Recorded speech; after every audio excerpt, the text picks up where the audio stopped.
Hello, everyone. Welcome back to my YouTube channel. Well, I tell you what, when I caught wind of the latest goings-on in Port Charles, it like to knocked me right out of my easy chair. Poor Jocelyn Jacks, that sweet girl, is being held captive right there at Windermere, locked away down below while Lucas Jones is walking around upstairs without the first notion she's so close. It's a real shock to the system, the kind that makes you sit up and wonder how in the world things got this tangled. Sonny Corinthos is fit to be tied, and I can't say I blame him one bit. He's cooking up a plan to turn Pascal Levesque against Jen Sidwell, and from what I hear, it's got to do with getting out from under some blackmail trouble he's tangled in with Laura Collins. Sonny's always been the type to fight fire with fire, and if he can get Pascal to see that siding with him and Laura is the only way to stay breathing, well, that might just be the smartest play in a dangerous game. Lord knows Sidwell's out for blood over what happened to Marco, and if he gets his hands on Pascal, it won't be pretty. Now, Lucas, bless his heart, he's right in the middle of all this without even knowing the half of it. He's living at Windermere close enough to Jocelyn that it breaks your heart to think about, and he still doesn't have a clue she's being held there. If he goes shooting his mouth off to Pascal about calling the cops and getting that detective to come sniffing around, it could blow up in his face something fierce. Pascal's already got enough on his plate trying to stay alive, and finding out Lucas is the reason the law came knocking, that's not going to sit well with him. No, sir. What really gets me is how Pascal's holding all this information that could change everything for Sonny and Lucas. He's sitting on a powder keg, and the way I see it, his own survival is going to come first. Sidwell's revenge is breathing down his neck, and when a man's staring down certain trouble like that, he might just decide that helping Sonny and Laura is his best chance at making it out the other side. It's a tough spot choosing between the devil you know and the one you don't, but sometimes that's the hand life deals you. I keep thinking about Jocelyn down there, all alone and scared, while the folks upstairs go about their business. It's enough to make a body's blood boil, knowing how close she is to being found, and yet still so far from safety. Sonny's anger is understandable, but I'm hoping it turns into the kind of smart action that brings that girl home before things get any worse. And Lucas, well, when he finally learns the truth, it's liable to knock the wind right out of him.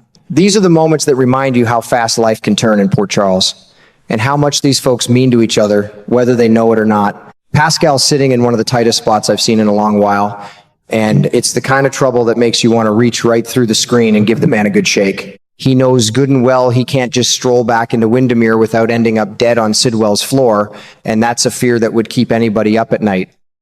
Sidwell's not the forgiving type, not after what happened with Marco, and Pascal's got to be feeling that noose tightening every time he thinks about setting foot near that place again. Still, there's a small window of opportunity in the way he might be considering handing Lucas the combination to that safe, the one holding those blackmail photos. If he gives that code up, it could erase at least one threat hanging over his head and maybe, just maybe, show he's willing to play ball in a way that matters. It's a gamble, but when you're already standing on the edge of a cliff, sometimes you reach for any rope that might keep you from falling all the way down.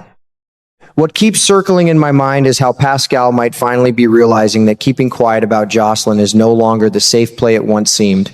That poor girl's been locked away right there at Windermere, and every hour he holds on to that secret is another hour it could come back to bite him hard.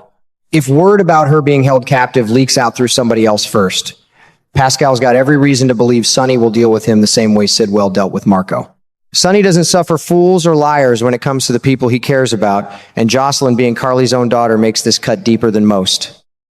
I can picture Sonny's face going stone cold if he learns Pascal knew all along and chose silence. That kind of betrayal, even by omission, is the sort of thing that gets a man crossed off the list in Port Charles, and Pascal's smart enough to see the writing on the wall if he doesn't act soon.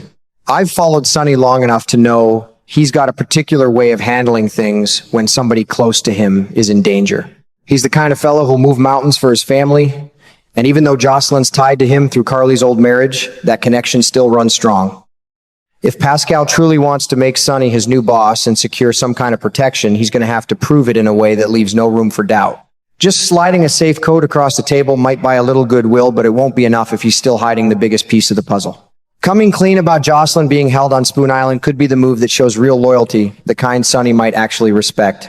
It's not pretty, and it sure won't feel safe in the moment, but sometimes the only way to earn trust is to lay everything out in the open and hope the other man sees you're finally on his side. My heart aches a little thinking about how this news is going to land on everybody. Sonny's already fit to be tied over the whole situation, and finding out Pascal sat on information about Jocelyn's captivity is liable to push him right over the edge. Laura's got enough on her plate without this kind of shock, and Lucas, well, bless his heart, that young man is going to be beside himself when he learns how close Jocelyn's been this whole time. I can see him dropping everything the second the truth comes out, throwing himself into figuring out a way to get her free. Lucas has always had that strong moral compass, the kind that makes him want to do right even when it's dangerous, and this could be the spark that turns him from a bystander into the one leading the charge. It's the sort of unexpected turn that keeps these stories feeling alive, like anything can happen when people finally stop hiding the truth from each other. Pascal's got to be scared out of his wits right now, knowing that one wrong step could end everything for him. But if he's clever enough to see that honesty about Jocelyn might be his best chance at proving he's worth keeping around, then there's still a thread of hope in all this mess. He could tell himself that by finally speaking up, he's showing Sonny a new kind of loyalty, one that puts action behind the words. And in a world where men like Sidwell are quick to settle scores with bullets, having Sonny's protection might be the only thing standing between Pascal and an early grave. It's a hard bargain to make, trading one dangerous alliance for another, but when your options are this narrow, you start looking at survival in a whole new light. What really gets me is how close Jocelyn still is to being rescued, even after everything she's been through.